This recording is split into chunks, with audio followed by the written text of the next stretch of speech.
안녕하세요. 귀로 듣는 역사 이야기 위기안의 흔적의 역사 132회입니다. 네, 안녕하세요. 이번 주는요. 진흥왕 순수비 아시죠? 네, 잘 알죠. 그렇죠. 네. 저희 신라 진흥왕이 네. 국도를 넓힐 때마다 기념으로 한 번씩 새겼다 뭐 이렇게 알려진 비석이잖아요. 예, 그렇습니다. 신라 진흥왕은 제위가 540년부터 576년 이른바 그 한반도가 아주 그냥 파란만장한 그때였거든요. 네. 삼국이 아주 치열하게 다툼을 벌일 때인데 그 낙동강 서쪽의 가야 세력을 이제 완전히 병합을 하고 그다음에 551년부터 3년까지 이제 나제 동맹을 깨고 한강 유역을 확보를 했습니다. 그리고 네. 이제 동북방으로는 그 함경남도 이원까지 이제 경략을 했는데 이렇게 이제 확대된 영역을 이제 그 이 진흥왕이 뭐 자랑스러울 거 아니에요. 이제 그렇죠. 영토를 예. 넓혔으니까 그래서 직접 순수를 하면서 민심을 살피고 그다음에 이제 국가의 충성과 절의를 바친 그런 사람들에 대해서 이제 그 공로를 포상을 하고 뭐 선포를 하고 그다음에 군신이 이제 경화를 하고 같이 그렇게 기념을 하기 위해서 그 만든 비석이죠. 몇 개인 줄 아세요?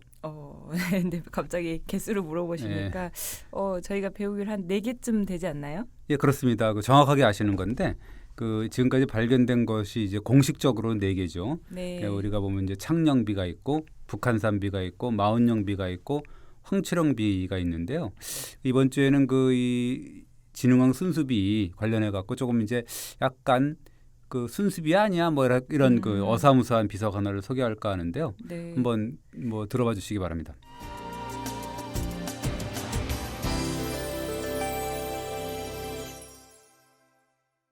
그렇다면 진흥왕 순수비로 생각할 만한 비석이 또 있다는 얘기인가요? 뭐 아까 말씀드렸지만 좀 어사무사한 그런 비석이 있다 그랬죠. 네. 어디에 있는 비석인가요? 그 김양미 기자는 혹시 그 가막산이라는 데 가보셨나요? 이름이 일단 낯선데요. 어디에 있나요? 예, 경기도 파주인데요. 그게 이제 파주하고 양주하고 연천군 사이에 있는 산인데 그 서울 사람들도 이제 그 북쪽으로는 잘 안 가더라고요. 한 번도 안 가보셨나요? 파주, 연천 이런 데는? 파주는 가봤는데요. 파주는 뭘로 가셨어요? 어떤 걸로? 파주는 뭐 출판단지도 있고 가깝게는 네. 뭐 이렇게 또 테마파크들도 좀 있잖아요. 그래서 가보긴 했는데 다른 지역은 못 가봤어요. 파주도 네. 이제 그게 이제 일산에 가까운 파주가 있고 저쪽에 연천에 가까운 파주가 있는데 그쪽 파주는 어떻게 보면 이제 접경 지역이 되는 거죠. 사실 그쪽 산에 그 3개 시군에 이제 걸쳐 있는 산이죠. 해발은 675m입니다. 높지도 얕지도 않은 건데 그 주변이 이제 얕은 지역이어가지고 굉장히 그 멀리서 봐도 알 수 있습니다. 우뚝 서 있는 거고 요즘에는 뭐 출렁다리로 굉장히 유명하더라고요. 출렁다리는 또 좀 유명하지 않나요? 뭐 그렇습니다. 지난해 9월에 이제 만들어졌는데요. 벌써 70만 명이 왔다 뭐 이런 그 기사가 네. 있더라고요. 그래서 저는 뭐 답사를 많이 가도 출렁다리는 사실 가보지 못했습니다. 왜냐하면 제가 좀 이렇게 고소공포증이 있어갖고 출렁다리 이런데 무섭죠. 못 올라갑니다. 그 막 사실은 굉장히 확 올라오는 그런 게 있어갖고 네. 뭔가 떨어질 것 같은 느낌이 들어가서 아주 가볼 엄두를 못 냈어요. 네. 그리고 지금 말씀 들어보니까 가막산이라는 곳에 그렇다면 이 진흥왕 순수비로 좀 보이는 비석이 있다는 말씀인가요? 예, 그렇습니다. 그 이번 주에는 그래서 가막산 정상에 있는 수상한 비석 이게 이제 그 진흥왕 순수비인지 뭔지 이게 이제 우리가 한번 밝혀보는 그런 생각을 하는데요. 네. 이런 주제로 한번 해볼까 합니다. 예, 말씀하신 곳이 이제 파주랑 연천 이쪽에 걸쳐 있는 산이라고 하셨잖아요. 네. 그러면 약간 전방 지역으로 볼 수 있나요?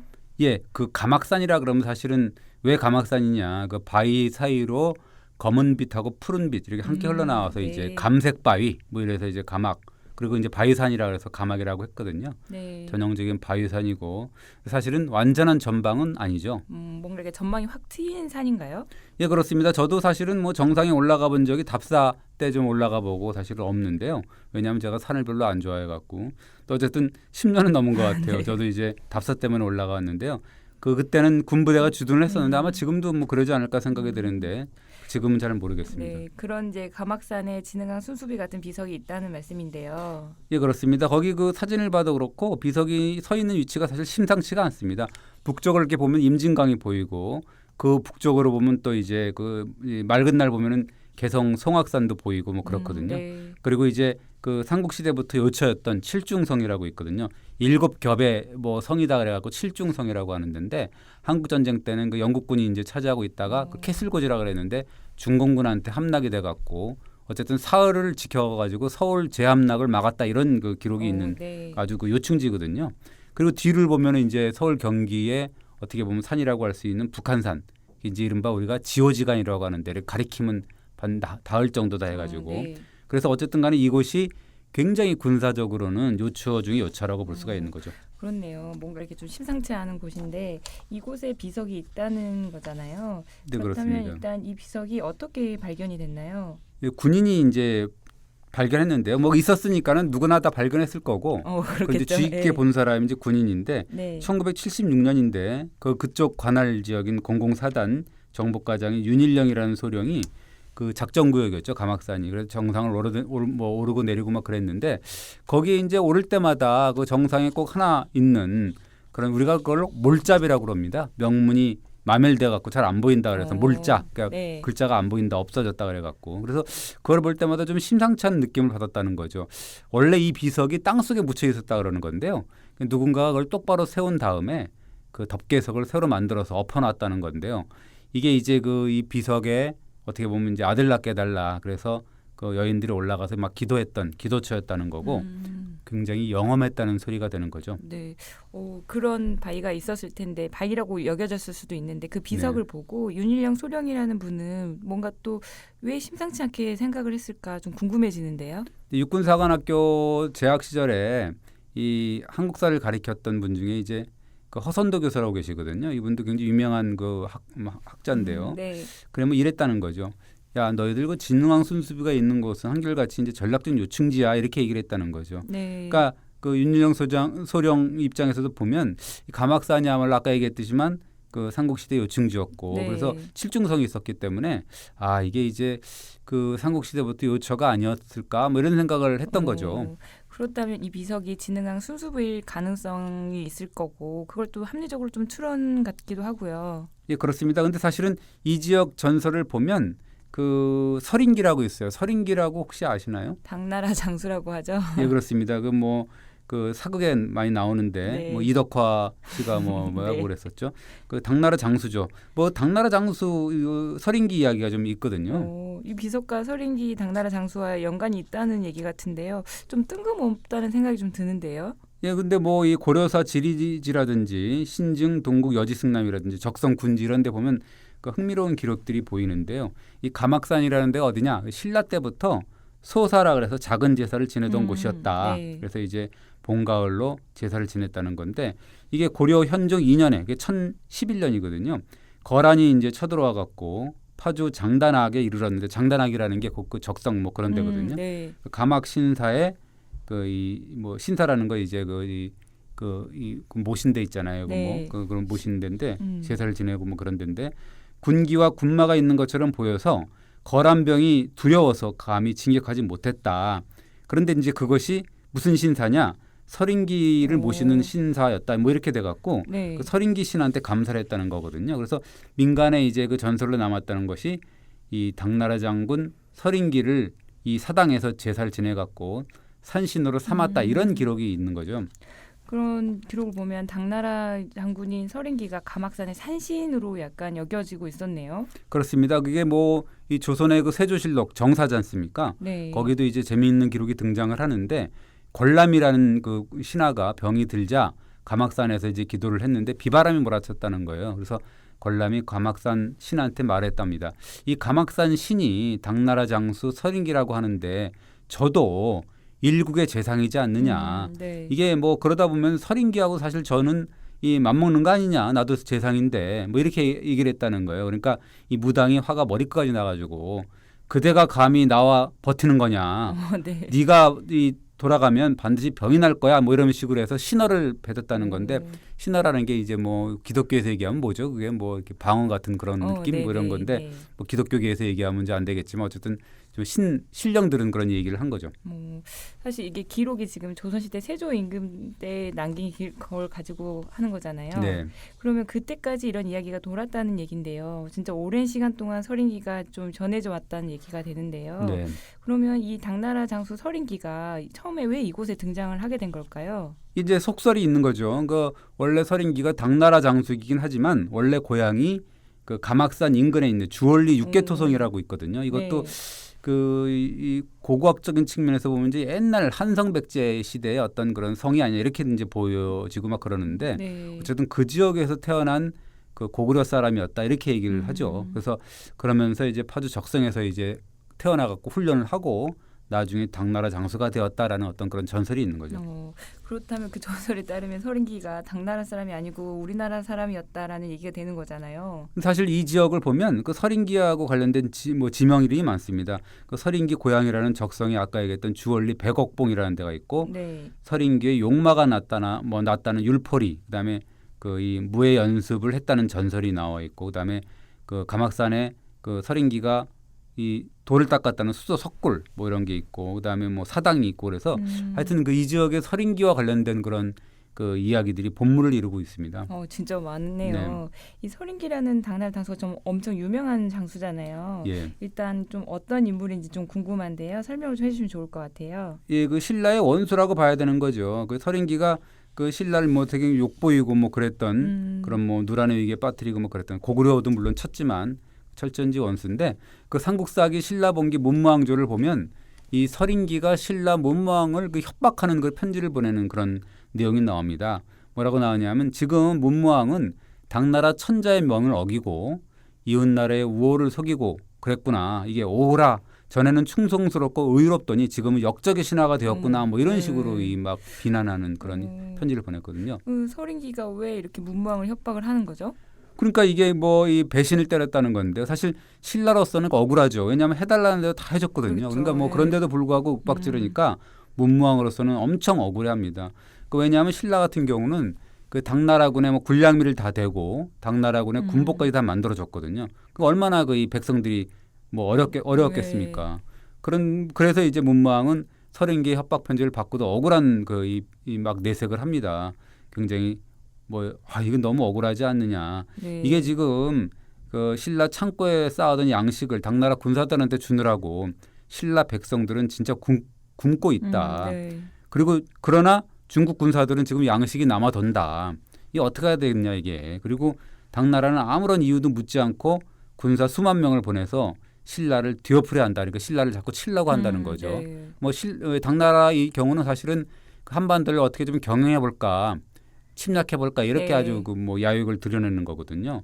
그러면서 이제 신라는 정말 억울하고 절대 당나라에 반영을 하지 않는다라고 아주 그 얘기를 합니다. 문무왕이 억울함을 토로를 했는데 네. 그렇다 하더라도 이제 신라 입장에서는 고구려 백제를 멸망시킨 데 도움을 준 이 당나라 군을 무시할 수는 없었을 것 같아요. 그러니까 이제 문무왕은 일단 충성을 맹세하는 거죠. 뭐라 그러냐면 그 태양이 빛을 비추지 않아도 해바라기와 콩심의 본심은 여전히 해를 향하고 있습니다. 뭐 이렇게 얘기를 하거든요. 네. 이게 뭐냐면 이제 그 당나라군이 신라하고 이제 연합군이 돼갖고 이제 백제고구려를 차례로 멸망을 시킨 건 좋은 거죠. 근데 이제 전쟁이 끝나자마자 아까도 얘기했지만 동맹군이 아니라 완전히 점령군 행세를 하게 네. 되거든요. 과도한 요구를 막 하고 그래서 그 신라 백성들이 도탄에 빠지고 막 그러는 건데 일단은 문무왕으로서는 피를 토하는 심정이지만 좀 잘못했다고 일단 굴복하는 척 하고 네. 그다음에 이제 나중에 이제 그 힘을 길러가지고 결국 이제 몰아나게 되는 건데 어쨌든 그 당시에 그 이 서린기한테 보냈던 피를 토하는 심정으로 잘못했다고 빈 내용이 삼국사에 기록된 답 서린기서라는 편지입니다. 네, 그렇군요. 근데 지금까지 얘기를 들어보면 서린기와 신라의 인연은 악연이잖아요. 네. 그런데 왜 우리나라에서는 이게 또 서린기가 우리나라 사람이니 또 가막산의 신이니 이러면서 약간 추앙하는 그런 전설이 남아 있을까요? 이상한 게 하여튼 그 요 지방 전설을 보면 서린기가 원래 모국인 고구려를 정벌한 것을 자책해서 죽은 후에도 가막산의 산신이 돼서 네. 뭐 우리나라를 돕겠다 이런 식으로 얘기를 했다는 거죠. 이 조선 영조 때 가막산에서 이제 그 치렀던 어떤 제사 그걸 주재했던 신유한이라는 사람이 있는데요. 네. 이 사람이 이런 기록을 남깁니다. 서린기는 본래 우리나라 사람으로 아버지를 가막산에 장사 지냈고 안동 도읍에 머물 때 수차례 성묘를 했다. 이곳에 와서 그랬다는 거고 그래서 서린기의 사당 옆에 있는 몰자비는 혹시 아버지 묘 앞에 있는 비석이 아닐까라고 이제 얘기를 했어요. 그 기록을 보면 가막산 정상에 있는 그 비석이 서린기 아버지를 위한 비석으로 해석을 하고 있네요. 예, 뭐 그렇다는 건데요. 뭐 영조 때 기록이니까. 근데 사실이 아닐 가능성이 많습니다. 이 원래 왜 그러냐면 서린기가 고구려 사람이라는 사실 근거가 없거든요. 네. 그 당대 그 중국 기록이 있잖아요. 구당서. 그 열전 서린기전을 보면 서린기는 당나라 강주 용문 출생이라고 아주 분명히 기록이 돼 있거든요. 그러게요. 그러면 당대 공식 기록에 아니라고 되어 있으니까 서린기가 또 고구려 출신이라는 거는 근거가 없는 것 같아요. 예, 사실 그 우리나라 기록도 그 이 서린기가 이 신라 땅 가막산에 산신이 되었다는 기록은 사실이 아니라 뭐 이런 문헌이 네. 있거든요. 그 영조 때 어떤 전국의 읍지들을 다 모아가지고 만든 여지도서라고 있는데 적성 현지를 보면 이 서린기의 육계토성 출생설과 산신설은 어디까지나 속전 그러니까 이 민간에서 전해졌던 어떤 전설일 것뿐이다. 제동지연에 불과하다 이렇게 하고 딱 일축을 해버리는 거거든요. 제동지연이라고 했는데 이건 어떤 얘기인가요? 제동이라는 건 뭐냐면 중국 춘추 시대 때 보면 제나라 동쪽 변경에 있는 사람들을 지칭하는 건데 네. 이 중원의 입장에서 보면은 이제 사리분별을 모르는 어리석은 사람들 뭐 이렇게 이제 일컫는 거죠. 네. 그러니까 이제 제동지연이라는 말은 어리석은 사람의 말이다. 뭐 이렇게 이제 얘기할 수 있습니다. 결론적으로 이 가막산 정상에 있는 비석이 서린기하고는 좀 거리가 멀다 이렇게 좀 할 수 있을까요? 예, 그렇게 볼 수가 있는 건데요. 이 서린기와 관련해서 아까도 얘기했지만 제동지연이다 이렇게 네. 표현될 수가 있는 거고 사실은 더 중요한 거는 가막산이 그 신라 시대 때부터 어쨌든 나라의 제사를 지냈던 곳이다라는 건 사실 분명한 사실이거든요. 네, 그렇죠. 아까 가막산에서 줄곧 제사를 지냈다고 했잖아요. 예, 그리고 보면은 이제 삼국사기에 분명히 나오는데요. 이 제사조를 보면 그 신라가 제사를 어떻게 지냈냐면 왕경 부분, 그러니까 경주 쪽에서 있는 산 세 곳에서는 큰 제사, 그러니까 네. 대사를 지내고 그다음에 조금 떨어진 토암산이라든가 지리산이라든가 계룡산이라든가 뭐 이런 데서는 중간 제사, 중사를 지내고 그다음에 그 강원도 고성에 있는 상악이라든가 설악이라든가 그리고 부하이라 그래갖고 북한산이거든요. 네. 그다음에 이제 지금 얘기했던 가막산 이런 데서는 작은 제사, 소사를 지낸다 뭐 이렇게 했거든요. 네, 신라에서는 이 제사를 대, 중, 소로 이렇게 좀 크기를 구분해서 제사를 지냈네요. 예, 생각을 좀 해보면은 그런 거죠. 대사라는 건 뭐냐면 원래 그 신라의 영역이 경주 쪽 뭐 이렇게 좀 네. 짧았을 때, 조그맸을 때 초창기 때부터 이제 지냈던 게 이제 대사고 네. 영토가 확대됨에 따라서 이제 중사, 소사가 이렇게 차례차례 그 추가가 된 게 아니냐 이렇게 이제 보는 거죠. 네. 그러면 가막산에서 이렇게 올려졌다는 작은 제사, 즉 소사는 어떻게 생긴 걸까요? 우리가 그 이 소사를 지냈다는 것을 이게 우리가 보면 추정을 할 수가 있는 건데 가막산 얘기했고 아까 부학이라 그래가지고 북한산이나 뭐 이 북한산, 북악산 이렇게 얘기하는 건데요.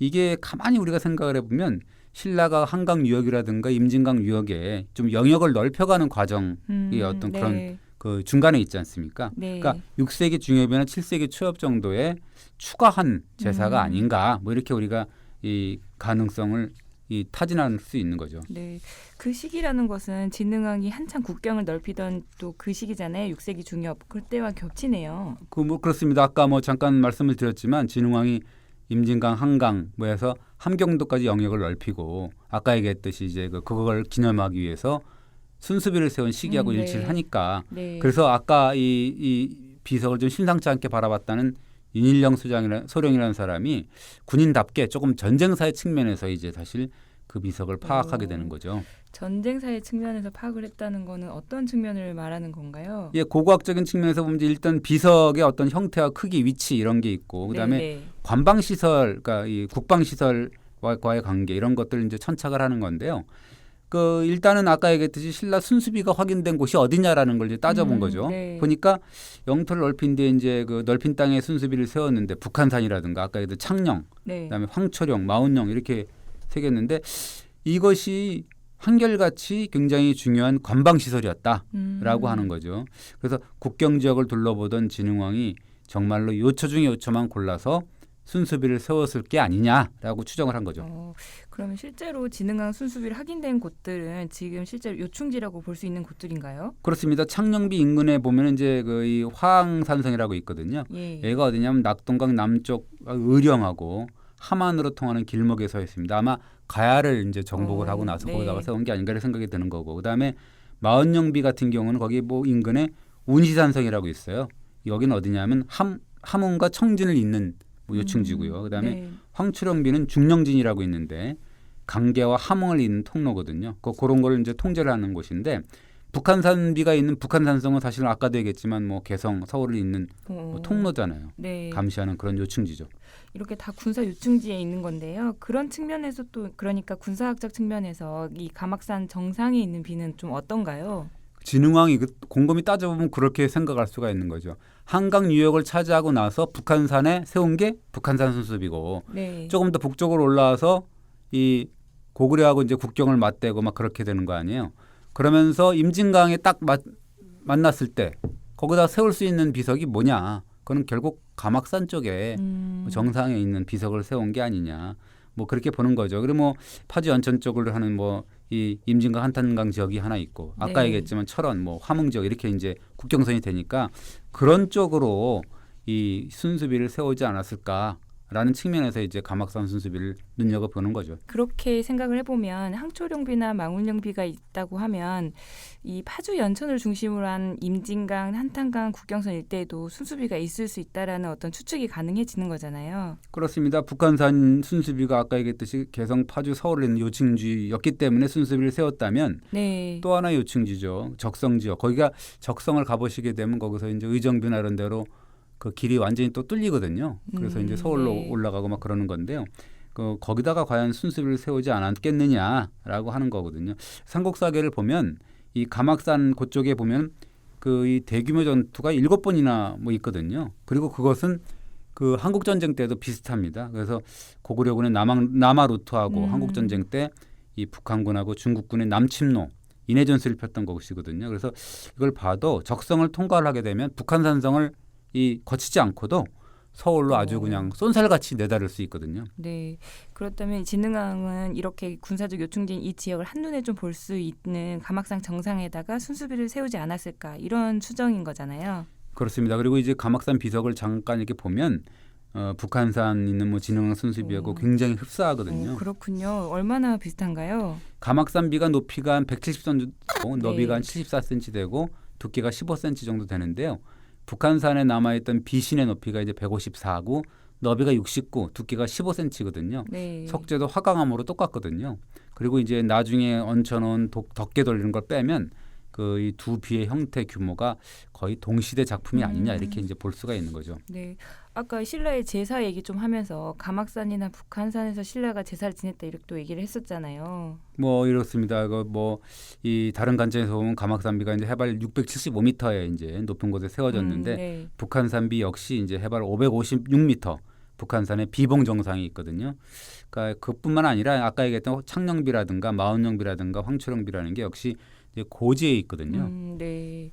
이 가막산 비석이 이렇게 이런저런 추론을 봤을 때는 심상치 않은 것만은 맞는 것 같아요. 그렇습니다. 그러니까 뭐 이런 연구를 또 군인이 했다는 게 이제 중요한 것 같은데 이 가막산 주변 보면 임진강 같은 경우 아까 얘기했듯이 기마부대가 이제 도강할 수가 있고 되게 얕거든요. 네. 지금 가봐도. 그래서 이제 아까 얘기했듯이 그 한국전쟁 때는 중공군이 인해 전술을 펼치고 올라오는 그런 사진이 또 있거든요. 그러니까 굉장히 수심이 얕습니다. 그러니까 이제 옛날 지금이나 뭐 지형이 바뀌지 않는 한 네. 군사적 요청지일 수밖에 없는 것이죠. 네. 그러니까 지금까지 딱 얘기를 또 종합해 보면 진흥왕은 국경선 가운데서도 좀 가장 중요한 성이나 진을 먼저 선정을 하고 그 배후에 높은 산에 순수비를 세울 가능성이 좀 높잖아요. 네. 그래서 가막산 정상에 이 세운 비석이 또 하나의 진흥왕 순수비가 아닐까 이런 가능성이 좀 높아지는 것 같아요. 예, 그렇습니다. 그 아까 윤일령 소령이라는 사람이 그것도 이제 1981년 1월에 전쟁사의 측면에서 군 내부에서만 볼 수 있는 어떻게 보면 그 책자의 이제 논문을 소개를 했거든요. 네. 그러면 군 내부에서 알려진 그 논문이라고 하셨는데요. 이런 중요한 연구가 학계에는 좀 언제 어떻게 알려졌나요? 그 당시에는 그 군대에 있었던 그런 그 분이었는데 이분이 또 이제 동국대 학군단장으로 이제 예편해 갖고 나가는 사람이 있었습니다. 이덕렬 대령이라는 사람이 있었는데 이 사람이 그 동국대로 가갖고 동국대 박물관 측에 이제 이런 논문이 있다라는 걸 네. 알려준 거죠. 그래서 이제 그렇구나라고 해서 정식으로 학계에 이제 보고가 된 거죠. 실제로 진흥한 순수비라고 한다면 좀 글자가 있었을 것 같은데요. 글자가 보이지는 않았나요? 그래서 이제 그 학계 정식으로 이제 학자들이 올라가서 봤거든요. 예. 1982년인데 딱 보니까 12자에서 13자 정도의 어떤 자흔이 보였다는 건데 예. 그래서 이제 뭐 내놓으라는 학자들이 다 몰려간 거죠. 그래서 판독을 했는데 확인 불가입니다. 그러면서 동국대 조사단이 어떻게 결론을 내렸냐면 이거는 분명히 삼국시대의 옛날 비석이 맞다. 그리고 형태도 진흥왕 순수비하고 비슷하다. 그러나 알 수는 없지 않느냐. 기적적으로 뭔가 하여튼 새로운 자료가 나오든가 아니면 네. 판독 방법이 있어갖고 이게 뭐 진흥왕 순수비다 하고 이제 내가 뭐 그렇다라고 이제 딱 하지 않는 한 이 고비에 대한 판단은 유보다 이렇게 이제 그 결론을 내렸죠. 그럼 지금도 이게 진흥왕 순수비인지는 확실하게는 모른다는 얘기죠. 심증은 가지만 물증은 없다 뭐 이런 얘기죠. 네. 그러니까 어떻게 보면 지금도 정상에 올라가갖고 감악산비를 보면 이게 북한산 순수비하고 비교를 해보면 뭔가 굉장히 깊은 친연관계를 느끼게 되거든요. 네. 지금 감악산 비석 얘기하셨는데 그러면 진흥왕 순수비 같은 비석이 또 있을 것 같다는 생각도 드는데요. 뭐 여러 곳에 세웠을 가능성이 있잖아요. 그 아까도 얘기했지만 철원에서도 뭐 이 소사를 지냈다는 기록이 있는데요. 네. 철원에 가보면 사실 굉장히 유명한 곳이 있습니다. 고석정이라는 데가 있거든요. 그것도 거기도 이제 보면은 전락중 요충지인데 철원이 사실은 굉장히 요충지라 그랬지 않습니까? 네. 그 궁예가 도읍지로 삼은 곳이고 막 그랬잖아요. 네. 그러니까 어떻게 보면 철원 같은 경우는 우리는 지금은 뭐 비무장지대가 가깝고 뭐 그렇지만 그 일반적으로 보면 남북이 통일되어 있을 경우를 생각한다 그러면 함흥하고 임진강하고 이렇게 네. 뭐 이렇게 있는 아주 중요한 연결고리거든요. 금강산도 네. 바로 갈 수 있는 곳이거든요. 네. 한국 전쟁 때 이 철원을 철의 삼각지대라고 했잖아요. 그렇습니다. 얼마나 중요하면 철의 삼각지대를 반드시 사수에. 확보해야 된다고 했고 네. 그래서 백마거지 전투라 그래서 몇만 명이 막 이 죽임을 당하고 벼상당하고 막 그런 전투가 있었잖아요. 네. 그런 대규모 전투가 막 벌어지고 있었는데 요충지가 아니면 굳이 그런 전투를 벌일 필요가 없지 않습니까? 네. 그래서 쟁탈의 요처였던 거죠. 네. 그래도 이제 철원에 그러면 진흥왕 순수비 같은 게 좀 있을 것 같은데 실제로 좀 있나요? 기록에 나옵니다. 그 고려 충선왕 때 그 무해스님이라고 쓴 그런 그 고석정기를 보면 흥미로운 내용이 나오는데요. 철원군 남쪽으로 만보를 가면 신선의 구역이 있다. 이것을 고석정이라 그러는데 정자는 큰 바위가 우뚝 솟아 일어나서 높이가 300저 가량 되고 이 주위가 10여 장 정도 된다. 뭐 이런 거고 바위를 따라 올라가면 구멍 하나가 있는데 기어 들어가면 무슨 집에 어떤 계단같이 층대같이 생겼고 10명쯤 앉아있을 공간이 있다. 그 옆에 옥돌로 새겨진 돌비가 비석이 하나 있는데 그거는 신라 진소랑이 놀러가서 남긴 비다. 이렇게 이제 나오고 있어요. 그 기록에 비석에 관한 기록인데요. 비석이 실제로 좀 남아 있나요? 지금은 안 남아 있고요. 고석정 자체는 사실은 인공 구조물로 뭐 정자를 지은 게 아니라 큰 바위가 이제 만들어내는 자연 정자인데 네. 이런 그 고석정기에 나오는 진소랑 비는 안타깝게도 지금 남아 있지는 않습니다. 그렇다면 이 고석정기에 나오는 진소랑이라는 인물은 누군가요? 뭐 세 분 중에 한 분이라고 하는 거죠. 진흥왕이라든가 그 다음에 진지왕, 그 다음에 진평왕 이 세 분 중에 한 분이 아니냐 뭐 이런 생각을 네. 하게 되는 건데 지금도 모릅니다. 그 뭐 전해지진 않지만 고석정 고비가 이제 옛날에 있었을 가능성이 많고 이것도 결국은 이제 마원령 황초령비, 감악산비, 북한산 순수비 이런 거하고 좀 연결고리가 되어 있는 게 아니냐. 뭐 고대부터 어떻게 보면 교통이 요충지 뭐 이렇기 때문에 네. 그런 가능성이 있다는 거죠. 그 기록에만 남아 있는 고석정 비석도 감악산 비석처럼 뭔가 관계가 있을 가능성이 있겠네요. 뭐 그럴 가능성이 충분한 건데요. 사실은 이 문화유산 다루는 기사를 쓰거나 뭐 프로그램 뭐 이렇게 하면 뭔가 답사를 다니고 싶은 생각이 막 들거든요. 네. 사실 그 김양미 기자도 뭐 문화재 기자를 좀 했나요? 아직 못 아직 해봤습니다. 못했나요? 사실은 그걸 하다 보면 어딜 이렇게 가게 되면 뭔가 이렇게 땅을 이렇게 쳐다보게 되고 막 그러거든요. 뭐 이제 뭐 도자기 편이나 무슨 네. 뭐 토기 편이나 뭐가 있나 하고 사실 실제로 호로고로성이라든가 이런 데 가보면 실제로 지금도 6세기 때 7세기 때 어떤 그런 이 토기편 같은 게 있거든요. 네. 뭐 그걸 주워갖고 오면 안 되고 거기다 놔야 되는데 어쨌든 간에 그렇죠. 그렇거든요. 그래서 이 어떨 때 이렇게 꿈을 꾸면 뭔가 하여튼 이렇게 우연히 가다가 중요한 유적이나 유물을 발견하는 꿈도 꾸고 막 그렇습니다. 제가 뭐 네. 학자는 아니지만 어쨌든 그런 건데 아는 만큼 보이기 때문에 사실은 우리가 답사를 다니더라도 네. 혹시 합니까? 그게 뭐 비석 하나 보여서 그게 예. 진흥왕 순수비일지 한번 찾아보시는 봄, 여름이 되시길 바랍니다. 네. 예, 이번 주 여기까지 하겠습니다. 예, 감사합니다. 고맙습니다.